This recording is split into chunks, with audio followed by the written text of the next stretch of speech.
Hey everyone, today I am going to show you exactly how to get latest CapCut version 18.6.0. As you can see, I already have it open and every single feature from timeline to latest effect is working perfectly without any crashes.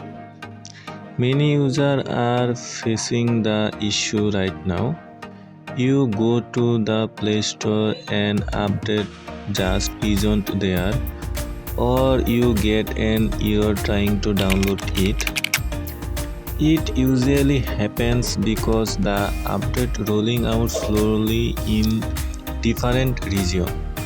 But don't worry, there is easy fix. To help you guys out, I have uploaded the official version on my Telegram channel.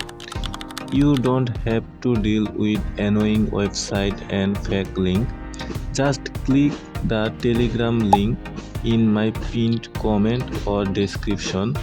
Join the channel and download the official version on your phone.